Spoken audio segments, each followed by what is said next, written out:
ओम शांति। आज 21 जून सिर्फ भारतवर्ष ही नहीं, पूरा विश्व इंटरनेशनल योगा डे के रूप में मना रहा है, सेलिब्रेट कर रहा है। योगा सिर्फ शरीर के स्वास्थ्य का नहीं, योगा जीवन जीने का तरीका है। योगा योग शब्द से आता है और योग अर्थात कनेक्शन, संबंध। अगर हम अपने आप को देखें, हमारा किस किस के साथ योग है, कनेक्शन है।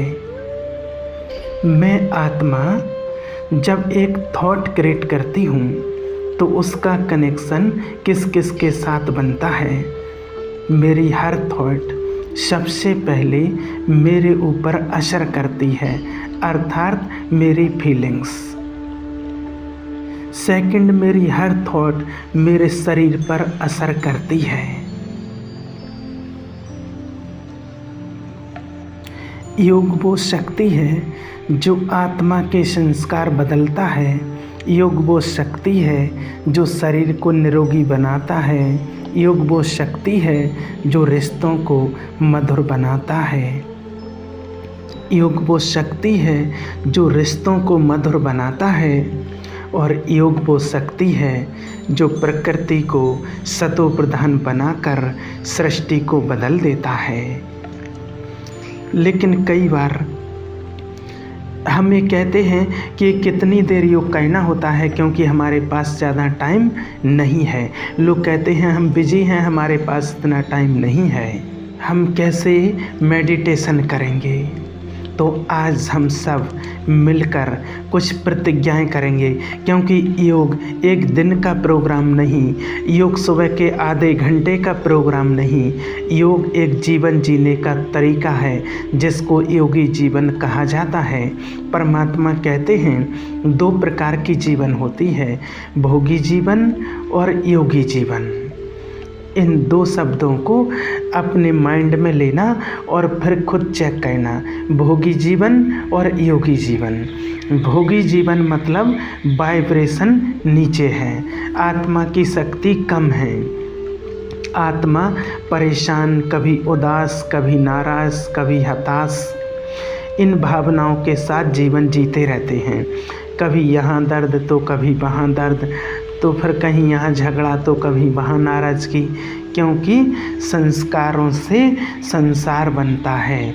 और दूसरा है योगी जीवन, मतलब हाई वाइब्रेशन की जीवन, जहाँ पवित्रता है, शांति है, स्थिरता है, शक्ति है, क्षमा है, सद्भावना है, सहयोग है, स्नेह है, वो है हाई वाइब्रेशन जीवन।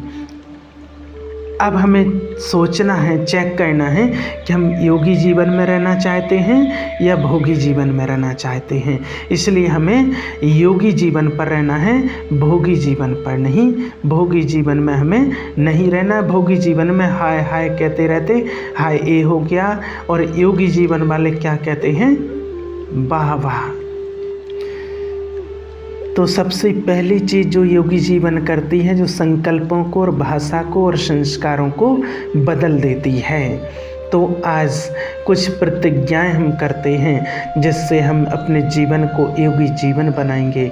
आज 21 जून को, क्योंकि हमने सुना समझा और अब हमें करना है। सबसे पहली चीज़ आज की प्रतिज्ञा, हमें ब्रह्म मुहूर्त का समय, उसको कहा ही ब्रह्म मुहूर्त जाता है।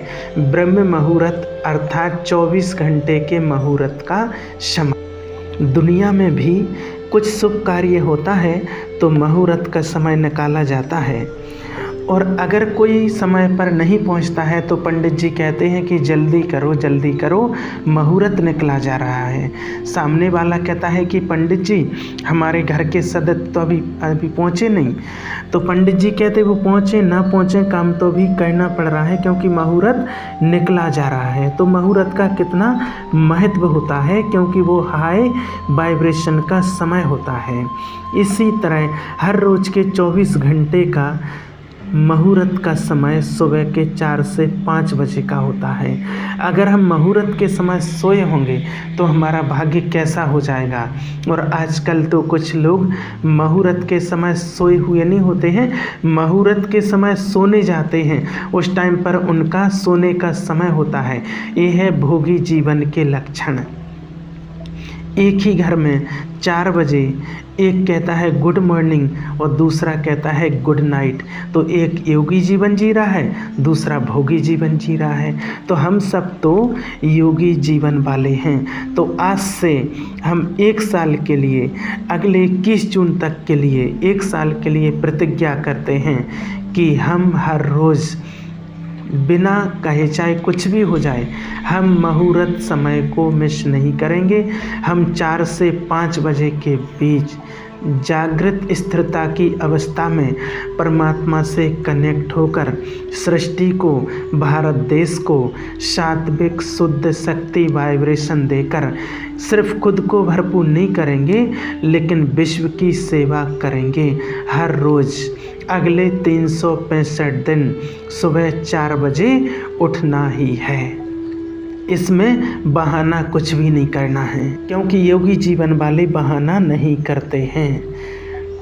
आज सुबह मैंने कई बार बाबा ने कहा, मुरलियों में कहा है कि समय की कमी नहीं होती है, समय के महत्व का पता होना चाहिए।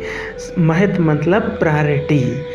तो सुबह का समय ब्रह्म मुहूर्त, ब्रह्म मतलब रचना, नए संस्कारों की रचना। उस समय परमात्मा से कनेक्शन जोड़कर सर्व शक्तियों को अपने अंदर भरेंगे, साथ साथ परमात्मा से बातें भी करेंगे।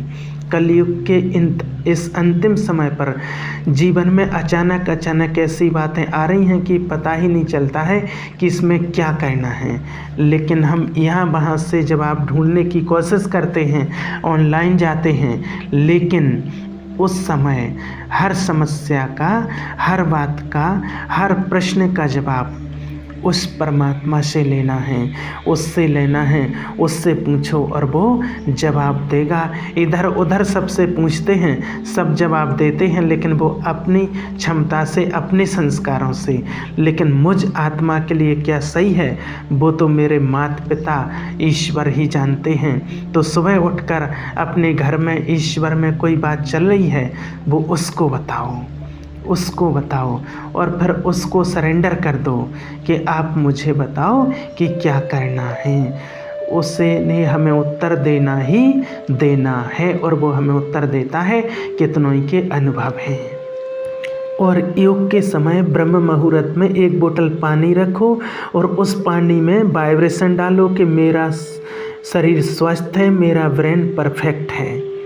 तो 1 साल के लिए ये सब करना है। बहुत पावरफुल टाइम है। हमारी दादी गुलजार जी जब भी क्लास कराते थे बोलते थे कि जब जब पानी पियो तो ज़रूर बाबा को याद करो, जब जब पानी पियो। हम सब भोजन करने के टाइम तो रुक के परमात्मा को याद करते ही हैं, लेकिन दादी गुलजार हमेशा कहते थे कि जब जब पानी पियो रुक कर परमात्मा को ज़रूर याद करो, अर्थात अपने संकल्पों को उस पानी को चार्ज करो। तो हम सब भी ये कर सकते हैं। अमृत वेले 1-2 लीटर या 1 लीटर का बोतल ले लो, उसको अच्छे से अपने संकल्पों से एनर्जाइज करो, चार्ज करो, और उसी से सारा दिन पानी पियो। यहाँ तक कि आप अपने परिवार वालों के लिए, अपने बच्चों के लिए भी कर सकते हो। वो पानी 1 घंटे माना जिसमें चार्ज हुआ हो योग से, तो वो पानी जो पिएगा, इतनी आजकल परेशानियां हैं, अगर हम चार्ज किया हुआ पानी पिएंगे तो सब बीमारियों से दूर हो जाएंगे। लेकिन विधि सही होनी चाहिए। विधि सही होगी तो सिद्धि निश्चित है। तो हम रात वेले ज़रूर उठेंगे, हम पानी की बोतल को चार्ज करेंगे परमात्मा की शक्तियों से। दूसरी चीज़ जिससे संस्कार परिवर्तन होगा, जिससे सतयुगी सृष्टि आएगी, वो है सुबह सुबह सेंटर पर जाकर परमात्मा के महावाक्यों की स्टडी करना, जिसको हम प्यार से मुरली कहते हैं। हम में से कोविड के बाद कुछ भाई बहनों के पास ये संस्कार आ गया है कि घर में सुन सकते हैं, कंप्यूटर पर सुन सकते हैं, ऑनलाइन कर सकते हैं। ये है अपने आप से धोखा, ये है अपने आप को धोखा देना। तो आज ये पक्का करते हैं कि हम 1 साल के लिए हर रोज़ मुरली तो स्टडी करेंगे, लेकिन घर पर नहीं, कार में नहीं, सेंटर पर ही जाकर हम संगठित रूप में सामने बैठकर परमात्मा के महावाक्य एक स्टूडेंट की तरह स्टडी करेंगे। उसका एक रीज़न है, बाबा ने इतने सारे सेंटर क्यों खोले? अगर ऑनलाइन ही हो सकता था तो। मुरली सिर्फ सुननी नहीं होती है, मुरली आत्मा के अंदर बैठ जाए, उसके लिए एक वाइब्रेशन चाहिए, और वो वाइब्रेशन घर के नहीं होते हैं, जो सेंटर के होते हैं। संगठन की शक्ति सब बच्चों ने देखी है। कोविड में बच्चों ने 2 साल घर में पढ़ाई की, उसके बाद क्या स्कूल जाना छोड़ दिया? स्कूल जाते हैं, उसी प्रकार हमें भी सेंटर जाना है। तो अमृत बेला रोज़, पानी रोज़ चार्ज करना है, और मुरली क्लास में रोज़ सेंटर पर करनी है। सात्विक भोजन तो हम सब खाते ही हैं, थोड़ा सा और ध्यान रखेंगे कि भोजन बनाते समय, भोजन खाते समय एक भी संकल्प गलती से भी इधर उधर का नहीं पड़ जाना चाहिए। जैसे जैसे कलयुग अपनी अंतिम ओर की जा रहा है, वैसे ही वातावरण में दुख और दर्द बढ़ता जा रहा है। कोविड के बाद सृष्टि पर बहुत डर बढ़ चुका है, लोगों को बहुत डर लग रहा है, क्योंकि 2 साल करोड़ों लोगों ने बहुत दर्द क्रिएट किया है, दर्द सहा है, इसलिए दुनिया में दर्द फैलता जा रहा है। इसलिए हमें भोजन बहुत ध्यान से करना चाहिए। भोजन बनाने वाले अगर दर्द में थे, डरा हुआ था, तो खाना खाने के आधा घंटे के अंदर अंदर आपको किसी न किसी बात की चिंता या डर होना शुरू हो जाएगा, क्योंकि भोजन का असर हमारे मन पर आधे 1 घंटे के बाद स्पष्ट दिखाई देना शुरू करता है। इसलिए योगी जीवन के लिए अन्न जो है सिर्फ सात्विक नहीं, योगी तरह से बना हुआ और योगी तरह से ग्रहण किया हुआ अन्न चाहिए।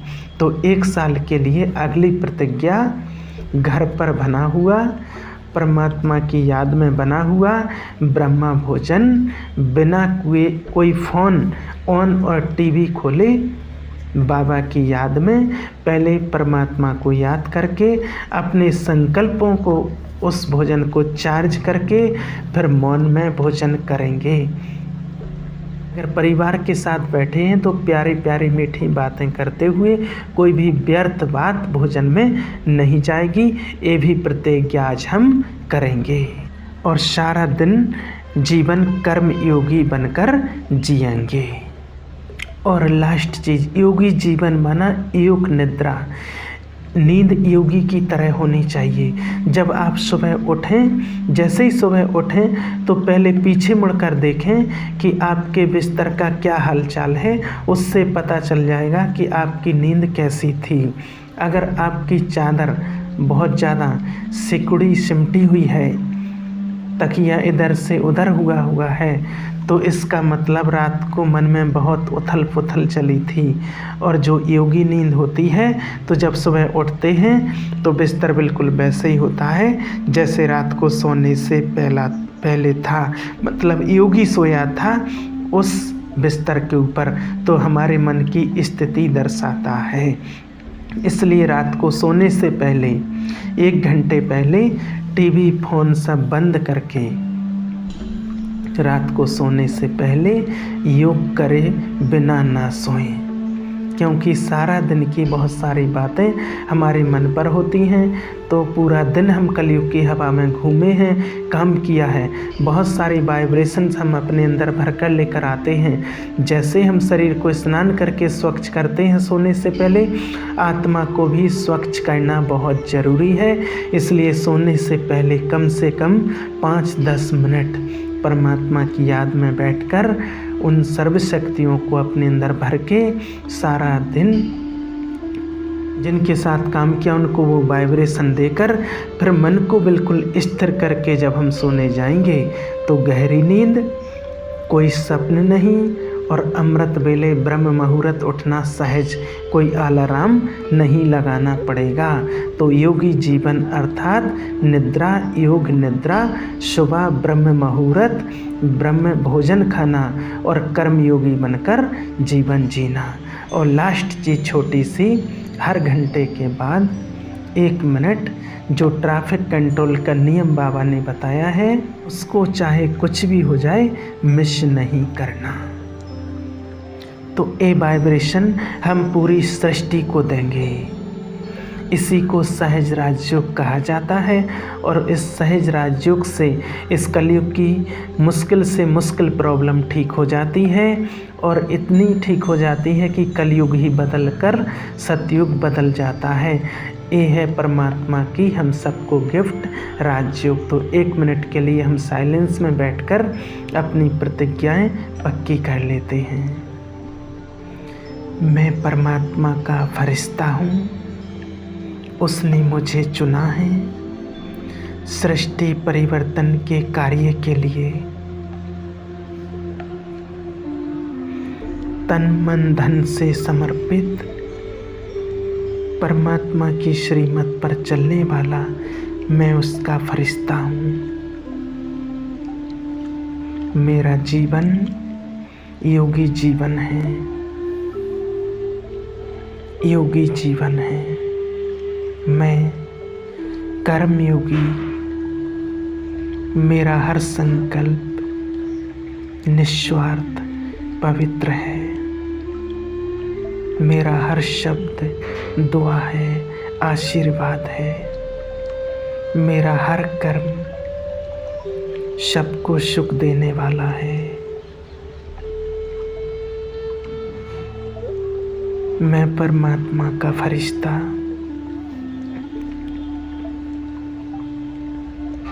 सतयुगी देव आत्मा हूँ। ओम शांति।